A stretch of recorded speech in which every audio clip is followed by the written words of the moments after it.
bonjour et bienvenue sur Cap Métiers Nouvelle-Aquitaine.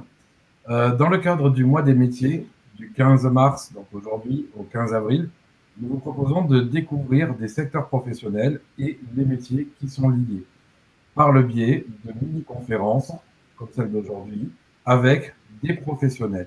Quels sont les besoins en emploi, les profils recherchés, les formations pour accéder aux différents métiers. Nous allons découvrir tout cela durant donc ce mois des métiers. Aujourd'hui, je vous propose de partir à la découverte des métiers du bâtiment. Sachez que pendant toute la durée de cette mini-conférence, vous allez pouvoir poser des questions via le chat situé en bas de l'écran à droite. Nous prendrons le temps de vous y répondre pour le mieux. Alors, pour nous parler des métiers du bâtiment, j'accueille aujourd'hui monsieur Mathieu Ridoré. Bonjour. Bonjour. Bonjour. Bonjour et merci d'avance pour votre collaboration. Je vais vous laisser vous présenter déjà. Oui, bien sûr. Donc, bonjour, Mathieu Ridoré. Je suis co-gérant du groupe Ridoré, un groupe familial qui a 83 ans cette année et qui œuvre dans le second œuvre, dans le bâtiment. Nous sommes fabricants et installateurs en menuiserie intérieure, menuiserie extérieure, agencement. Et donc, je dirige cette entreprise, ce groupe avec mon frère et Damien Revaux. Et puis, j'ai également une casquette, un mandat au sein de la Fédération française du bâtiment, donc association professionnelle qui œuvre pour faire connaître notamment les métiers du bâtiment auprès des jeunes publics. Très bien. Alors, je vais faire une petite introduction pour découvrir donc les métiers du bâtiment. Le bâtiment qui fait donc référence à la construction d'édifices tels que des logements collectifs, des maisons individuelles, des locaux commerciaux, mais aussi à leur aménagement, on venait d'en parler, et à leur entretien. Donc, les travaux du bâtiment sont effectués par des entreprises de toute taille. Ça peut aller de l'artisan aux grands groupes multinationaux. Et le secteur du bâtiment recouvre plus d'une trentaine de métiers qualifiés. On n'aura peut-être pas le temps de nous étaler sur tous les métiers aujourd'hui, mais ce sont des métiers, sachez-le, qui font appel à des compétences techniques et comportementales. Maîtrise des outils, des lectures de plans, prise de mesures, habileté manuelle, travail en équipe, respect des règles de sécurité et disponibilité géographique. Vous l'avez certainement remarqué, quand vous passez en ville, le marché de la construction neuve est en reprise, voire même en hausse, et celui de la rénovation se porte de mieux en mieux. En matière de formation, on en parlera en fin de conférence rapidement. Le CAP est une porte d'entrée pour de nombreux métiers du bâtiment. Alors, l'intérêt, c'est que je vous laisse la parole, monsieur Ridoré. Merci, effectivement.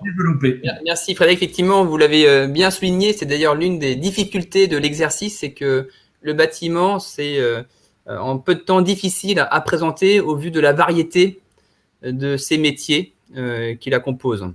Mais avant, effectivement, de rentrer un petit peu dans le détail pour vous présenter cette panoplie des métiers du bâtiment, moi, ce qui me semble important en introduction de bien noter, c'est qu'avant tout, le bâtiment regorge d'atouts importants.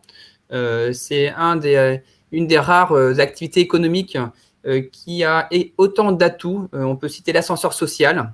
Et d'ailleurs, vous faites bien de noter comme formation le CAP. Ce n'est pas la seule porte d'entrée pour se former à ces métiers du bâtiment.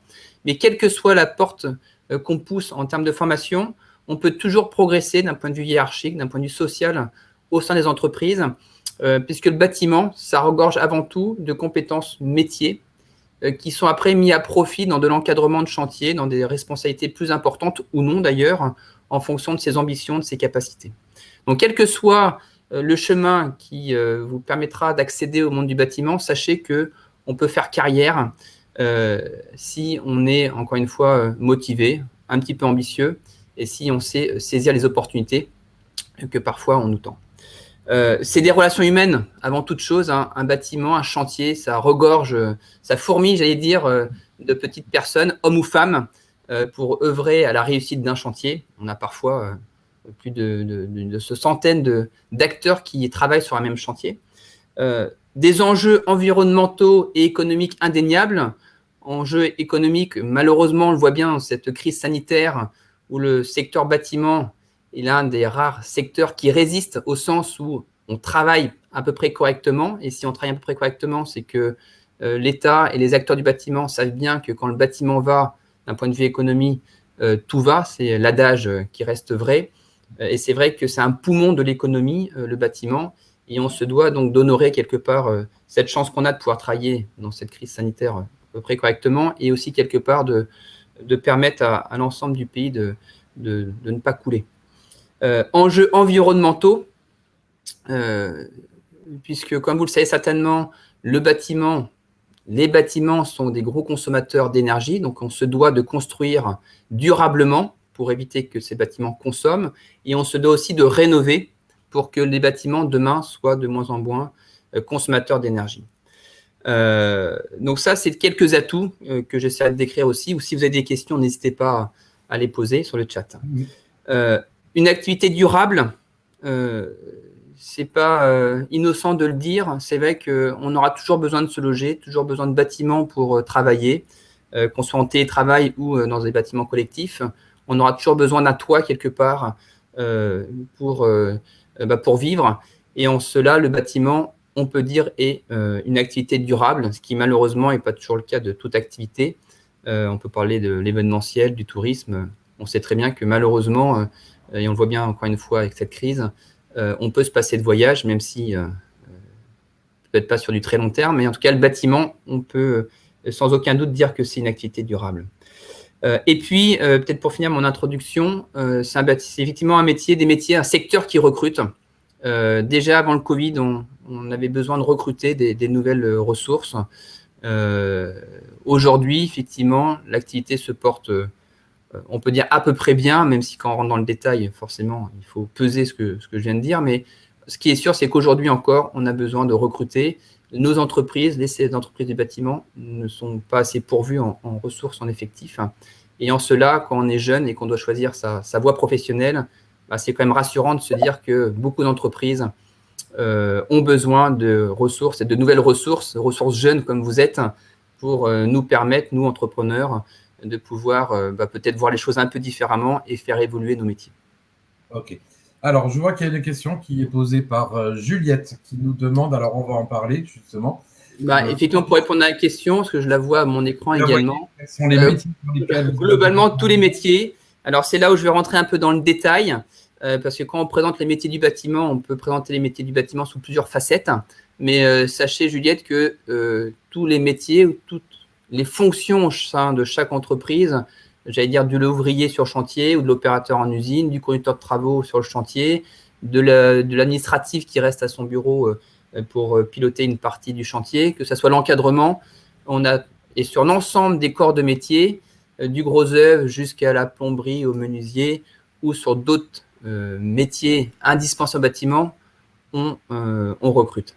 Alors, toutes les entreprises ne recrutent pas, heureusement, mais globalement, on peut faire cette généralité. On a sur tous les corps d'État, sur toutes les fonctions, besoin effectivement d'effectifs. Et c'est là où je veux en venir, c'est que la variété des métiers du bâtiment est énorme. On peut, alors juste peut-être avant quelques chiffres, excusez-moi, en Nouvelle-Aquitaine, puisque j'ai les chiffres sous les yeux, c'est 59 000 entreprises, 142 385, si je prends ma petite fiche, salariés dans le bâtiment. Et au niveau de la formation, sachez qu'il y a plus de 10 000 élèves et apprentis dans les métiers de production, et 60% de ces jeunes sont en apprentissage. Un petit focus sur la formation d'apprentissage. Dans le bâtiment, c'est effectivement une voie royale pour bien entrer dans le domaine du bâtiment, bien se former, avoir à la fois le côté enseignement théorique et pratique au sein d'un établissement de formation et pouvoir après mettre en application au sein d'une entreprise. C'est effectivement la meilleure voie de se former, puisqu'on a tendance à dire, et c'est vrai, que se former au métier du bâtiment, ça ne se fait pas en claquant les doigts et en quelques jours ou quelques mois, c'est un long processus de formation, d'accompagnement. Et d'ailleurs, moi, quand je suis rentré au sein de l'entreprise, il y a maintenant 15 ans, j'ai accompagné quelques-uns de mes actuels collaborateurs. Et c'est vrai que Jean-Luc, pour ne pas le citer, qui est d'ailleurs encore présent quelques années dans l'entreprise, qui est l'un de nos meilleurs techniciens, m'avait dit, de toute façon, dans le bâtiment, on apprend tous les jours. Donc, apprendre dans le bâtiment, c'est surtout être en capacité d'anticiper les choses par rapport à son métier, par rapport à l'entreprise dans laquelle on est. Et on apprend tous les jours dans le bâtiment, et c'est pour ça que cet accompagnement, ce processus de formation est long, puisque chaque chantier est différent, a des cas particuliers. Et ce qui est important, c'est bien de comprendre la mécanique intellectuelle d'un chantier, de son corps d'état pour pouvoir anticiper les éventuels aléas et accompagner ses collaborateurs, ses équipes. Alors, je vous coupe encore, vous en avez un tout petit peu parlé dans votre introduction. Je vois une autre question qui est super importante et très intéressante. Est-ce que tous les métiers sont accessibles aux femmes? Alors, tout à l'heure, effectivement, j'ai bien parlé quand je parlais de personnel, d'effectifs, de la nécessité d'avoir effectivement des nouvelles générations qui viennent sur le marché du travail. Je parlais d'hommes et femmes. Alors, on ne va pas se mentir, hein, le bâtiment regorge encore aujourd'hui beaucoup plus d'hommes que de femmes en moyenne. Ce qui est sûr, c'est qu'il y a de plus en plus de femmes. Alors, on peut dire qu'on partait de zéro, donc forcément, ce n'était pas forcément très difficile. Mais c'est vrai que le bâtiment, ce n'est plus une histoire d'hommes, c'est une histoire de bonne volonté qui sont passionnés pour travailler dans le métier du bâtiment. Après, ce qui est vrai, c'est quand on rentre dans le détail, sur les métiers plus manuels, même si le bâtiment a beaucoup progressé, mais doit encore progresser sur le port de charge, sur les contraintes physiques, sur chantier ou en usine, ça reste effectivement des métiers physiques sur un certain nombre de personnes. Il y a quelques femmes, hein, on peut trouver des femmes sur les chantiers aujourd'hui. Il n'y en a pas beaucoup, certes, mais il y en a de plus en plus. Et ne me faites pas dire ce que je n'ai pas dit, hein. Toutes les femmes sont capables de travailler sur un chantier puisque, comme je viens de le dire, on a beaucoup travaillé pour accompagner les hommes ou les femmes au port de charge, aux contraintes physiques. Après, c'est vrai que de façon statistique, il y a beaucoup plus d'hommes que de femmes sur les chantiers. Après, en bureau, sur les métiers d'accompagnement, d'encadrement, on peut parler de conducteur de travaux, qui est un terme peut-être le plus connu en tant que tel. Aujourd'hui, il y a beaucoup de femmes. Alors, il n'y a peut-être pas 50-50, mais il y a beaucoup plus de femmes qu'hier. Et quand je vois dans les CFA ou dans les IUT, et je présente les métiers du bâtiment, l'assemblée que je vois est très féminine, et ce qui est forcément une très bonne chose. C'est clair. Alors, on va, durant le mois des métiers, donc entre aujourd'hui et le 15 avril, développer un petit peu plus sur certains métiers. Mais est-ce que vous pourriez nous faire une sorte de balayage des métiers du bâtiment? Alors, effectivement, je vais essayer d'entrer dans le vif du sujet. Le bâtiment, avant de rentrer juste dans les métiers, ce que je voulais quand même dire, ça c'est très important, c'est qu'une entreprise dans le bâtiment, en termes de définition, ça ne veut rien dire. On trouve des toutes petites entreprises, des auto-entrepreneurs par exemple, donc une seule personne qui est son propre chef. On trouve des entreprises dites artisanales, même si ce terme n'est pas forcément très synonyme à ce que je veux dire, mais artisanales dans le sens où 1, 2, 3, 4, 5 personnes qui composent l'entreprise, donc une entreprise de petite taille, on va dire moins de 10, puisque dans le monde économique, on découpe souvent en moins et plus de 10. Beaucoup d'entreprises de moins de 10. On trouve des entreprises de taille moyenne, de 10 à 50. Et puis après, on trouve effectivement aussi des multinationales, hein, si on prend des FH, des Vinci, des entreprises qui œuvrent dans le bâtiment, en entreprise générale, sur des secteurs nationaux ou internationaux, avec forcément à chaque fois une structure, et c'est ça qui est important pour moi, une structure, une culture différente. Il n'y a pas de bon ou de moins bonne entreprise, il y a des entreprises de taille différente, avec une approche, une culture différente. Forcément, quand je travaille avec une entreprise où ils sont 2-3, le conducteur de travaux, qui est souvent le patron, n'a pas du tout la même philosophie de travail que quand je travaille avec Vinci, où forcément Vinci, c'est des milliers de salariés, des milliards de chiffres d'affaires, et puis une structure d'entreprise beaucoup plus, on va dire, une organisation plus structurée. Encore une fois, c'est pas bon, c'est pas moins bon, c'est différent. Il faut trouver chaussure à son pied aujourd'hui. Et c'est ça, pour moi, la richesse aussi, l'une des richesses du bâtiment, c'est que ces cultures d'entreprise sont forcément très importantes. Après, on trouve aussi des entreprises qui sont plutôt sur les métiers du neuf, d'autres plutôt sur le métier de la rénovation. Hein, ces métiers neuf, rénovation sont avec des organisations, des approches assez différentes. On trouve aussi des entreprises qui aiment travailler qu'avec du public, qu'avec des départements, des régions, avec l'État, avec les villes et les mairies.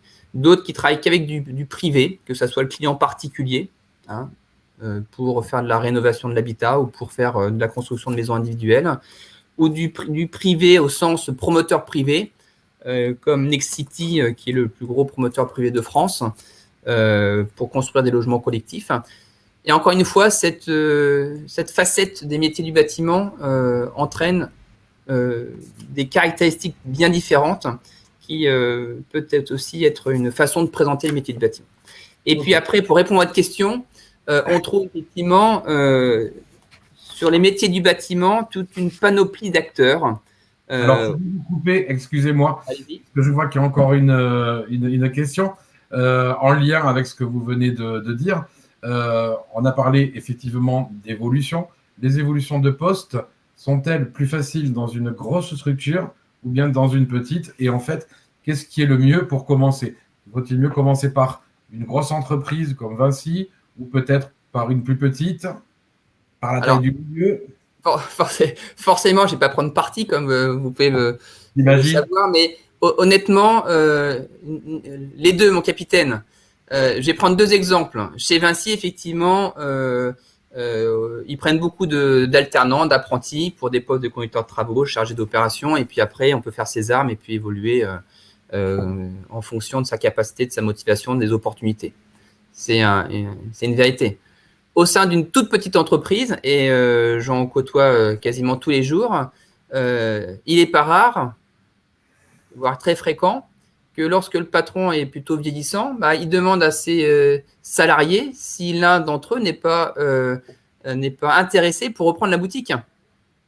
Et combien d'actuels chefs d'entreprise, de plus petites entreprises, ont commencé par un CAP, pour prendre un peu votre exemple, ont commencé après ouvrier, et puis ont pris la place du chef, tout bêtement, et puis sont maintenant leur propre chef et sont le gérant de l'entreprise.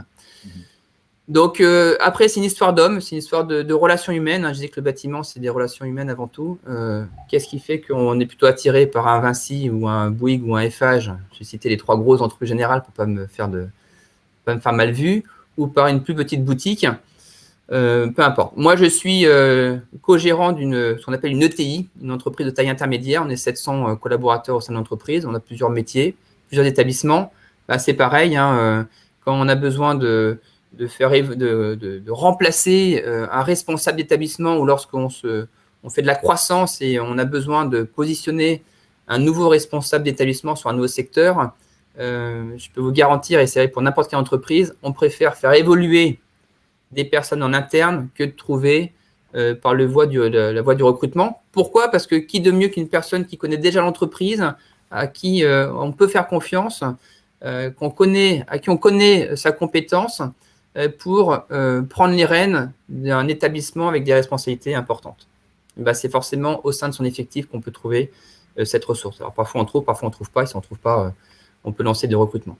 Mais c'est pour ça que le monde du bâtiment, c'est surtout pour vous qui peut-être hésitez sur tel ou tel domaine d'activité, c'est vraiment des grandes portes ouvertes. Je ne dis pas ça parce que je suis menuisier, mais des portes ouvertes pour une carrière qui peut vous permettre de vous épanouir. Donc, si je reprends, allez-y. Voilà. Si je reprends, donc on trouve du gros œuvre pour aller voir l'essentiel sur les métiers. Un bâtiment, c'est quoi? C'est d'abord du gros œuvre, donc des murs qu'on construit. Après, on pose les menuiseries extérieures. Donc, c'est le menuisier qui est soit spécialisé que sur la menuiserie extérieure ou qui, un peu comme moi, fait de la menuiserie extérieure, menuiserie intérieure. Mais avant toute chose, on trouve aussi un maître d'ouvrage, donc un client particulier ou un maître d'ouvrage public ou privé. Donc, ça peut être l'État, le département, la région. Ça peut être des promoteurs privés qui construisent pour revendre derrière à des clients particuliers. On trouve aussi donc, ce qu'on appelle un maître d'œuvre. C'est la personne qui va dessiner le bâtiment. Donc, maître d'œuvre, dessinateur, qui va dessiner et proposer l'ouvrage au client pour respecter, on va dire, une esthétique qui va séduire le client, mais qui va aussi respecter toutes les contraintes réglementaires en termes d'acoustique, en termes de sismique, en termes de performance énergétique. Vous savez que la France est assez fortiche en matière pour trouver des réglementations. Donc, il y a beaucoup de réglementations à quelque part à prendre en compte. Donc, le maître d'œuvre va proposer au maître d'ouvrage, à son client, un bâtiment. Le maître d'œuvre, après, c'est souvent lui, même s'il peut être différent, qui va également faire la maîtrise d'œuvre d'exécution, qui va coordonner, suivre les entreprises. Il peut aussi faire appel à un OPC, une personne qui va se spécialiser pour coordonner les entreprises et le maître d'œuvre d'exécution accompagné de cet OPC va œuvrer pour construire le bâtiment. On peut aussi avoir des maîtres d'œuvre d'accompagnement, des maîtres d'ouvrage assistants pour accompagner le maître d'ouvrage dans l'exercice de son bâtiment. Donc, rien que ça, déjà, on voit qu'il y a une panoplie de métiers différents, puisque ce n'est pas parce qu'on n'a pas construit de ses mains le bâtiment qu'on n'est pas dans le bâtiment. Le gros œuvre, j'en ai parlé, l'enveloppe extérieure. Après, il y a tous les corps techniques, la plomberie, l'électricité, qui ont forcément un rôle à jouer important. On trouve des lots de finition, la menuiserie, la peinture. On trouve également le VRD, donc les espaces extérieurs au bâtiment. Le chauffagiste, le climaticien, etc., etc. Il y a toute une panoplie de corps d'État qui œuvrent pour construire le bâtiment. Et j'en oublie certainement.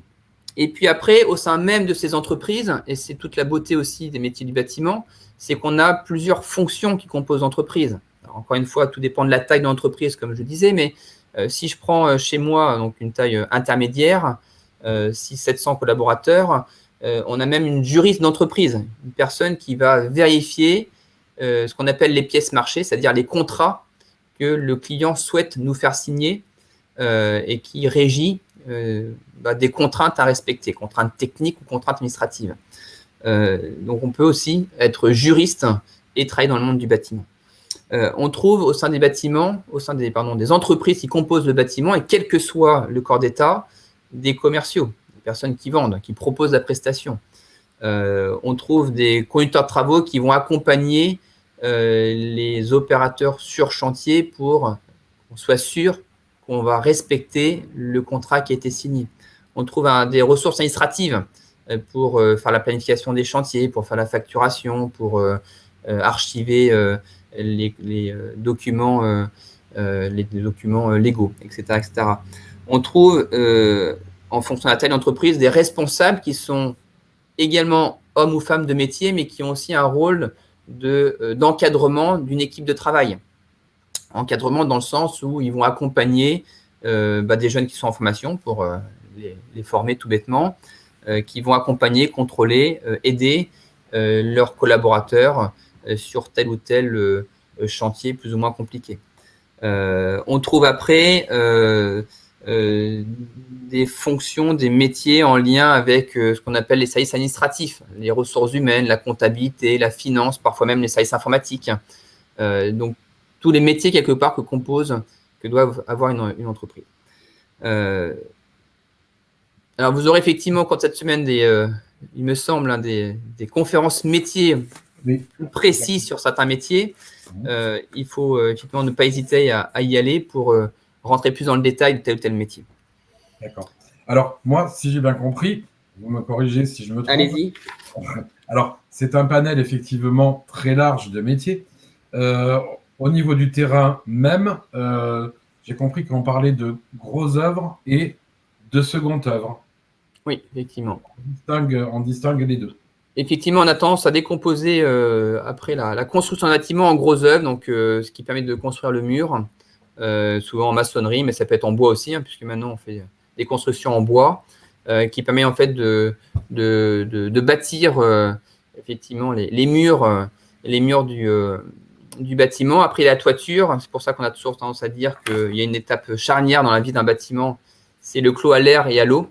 Lorsque le bâtiment devient étanche à l'eau, alors c'est pas parce qu'il est étanche à l'eau qu'il est étanche à l'air, et puis après étanche à l'air, ce qui forcément est important sur un bâtiment pour éviter d'avoir des fuites d'eau ou d'avoir froid et de consommer.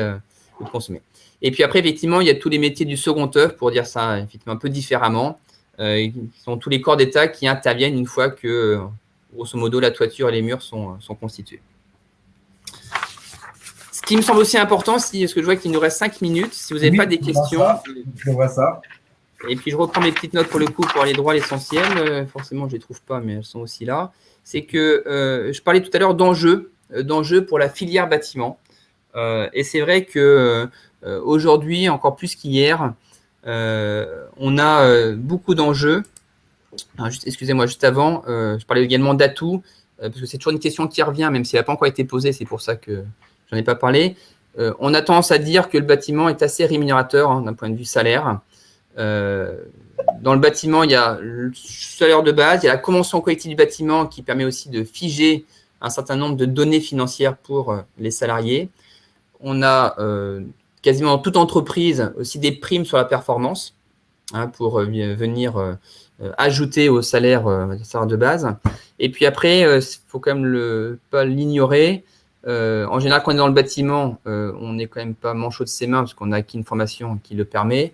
Donc, on est plutôt habile pour aussi rénover soi-même sa maison ou la construire, ce qui n'est pas un mal en soi en termes d'aspect financier. Et puis, il y a souvent des à côté, des véhicules de service ou de fonction, des téléphones portables également qui sont à disposition, parce que ce sont des métiers quand même où on a besoin de se déplacer.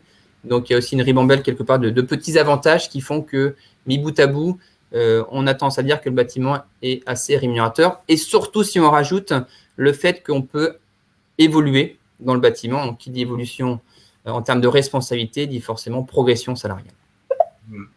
Plein de choses qui sont intéressantes, effectivement. Que vous venez Après, au niveau effectivement des enjeux, il faut bien avoir l'esprit qu'il y a deux grandes évolutions dans les métiers du bâtiment, dans la filière bâtiment. C'est le numérique. Numérique dans le sens où les entreprises se sont numérisées d'un point de vue process interne, d'un point de vue organisation, et puis numérisées aussi dans l'approche même de la construction du bâtiment.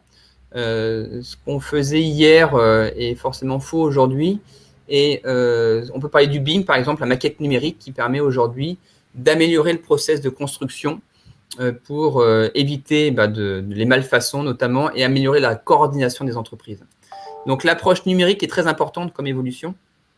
Donc, ça, c'est un des premiers points. Et je vous invite vraiment à vous renseigner si vous le désirez sur notamment le BIM, par exemple. Mais on trouve aussi du Lean, qui est une organisation chantier qui permet aussi d'améliorer la coordination auprès des entreprises. Donc, le Lean, le BIM sont des exemples d'évolution que le bâtiment a su prendre pour être plus performant et continuer à être de plus en plus performant. Okay. Et puis après, on trouve les enjeux liés à l'environnement et il faut reconnaître que chacun a peut-être sa perception des choses, mais moi, je suis convaincu qu'on doit redoubler d'efforts pour continuer à bâtir un monde meilleur et le bâtiment doit tenir son investissement en la matière pour rénover les bâtiments déjà construits et puis construire les nouveaux bâtiments en prenant le soin d'être beaucoup plus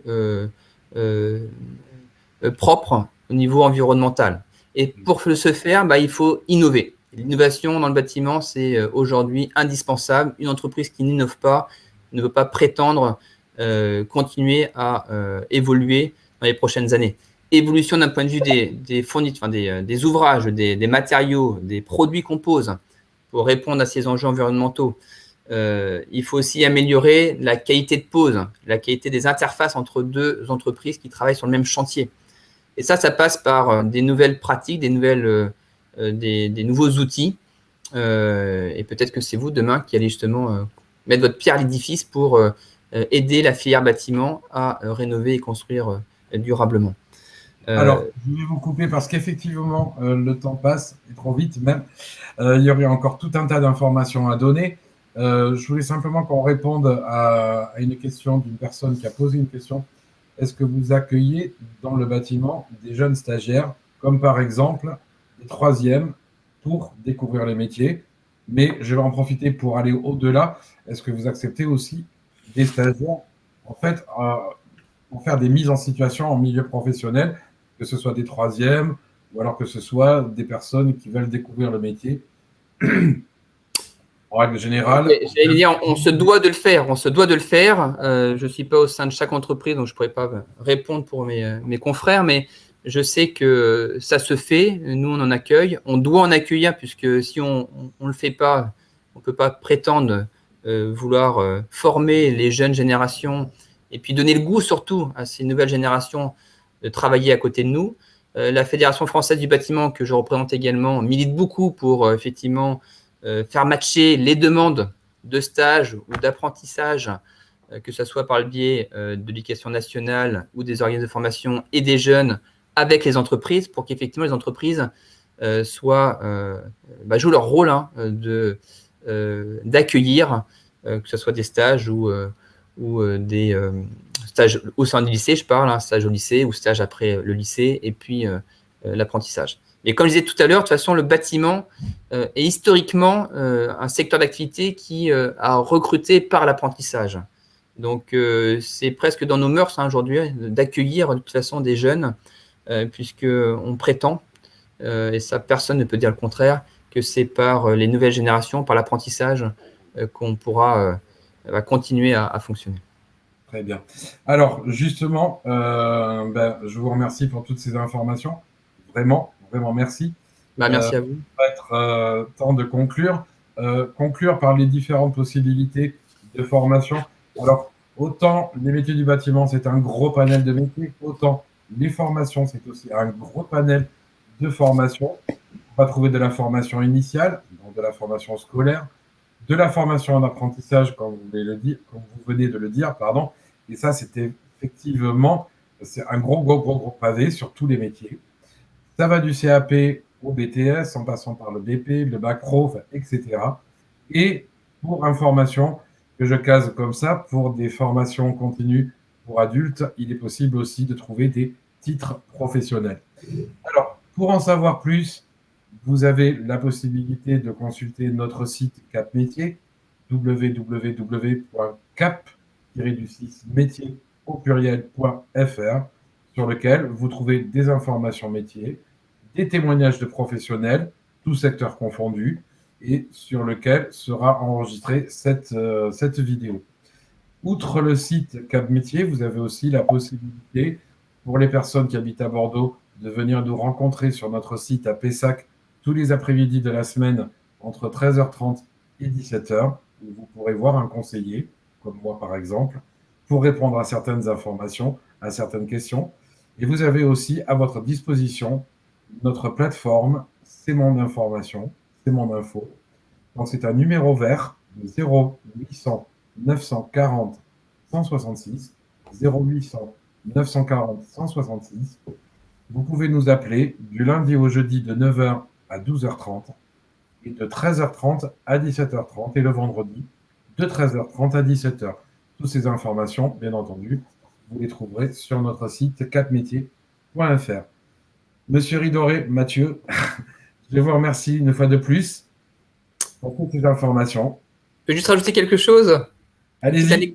Une petite anecdote pour terminer, et puis je vous remercie aussi d'avoir laissé la parole. Juste pour vous toucher du doigt, effectivement, les plaisirs qu'on peut avoir dans le bâtiment. Un de mes collaborateurs m'a fait part la semaine dernière que sa famille était venue à La Rochelle pour visiter La Rochelle, déjà une belle ville, donc forcément c'est agréable. Mais surtout, il disait à sa famille, regardez, ce bâtiment, j'y ai contribué en termes de construction. Ce bâtiment, j'y ai aussi contribué. Il a balayé tous les bâtiments sur lesquels il avait travaillé avec le gros sourire aux lèvres. Et c'est vrai que le bâtiment, c'est extraordinaire puisque on côtoie tous les jours, au quotidien, tous les bâtiments qu'on a rénovés ou qu'on a permis de construire.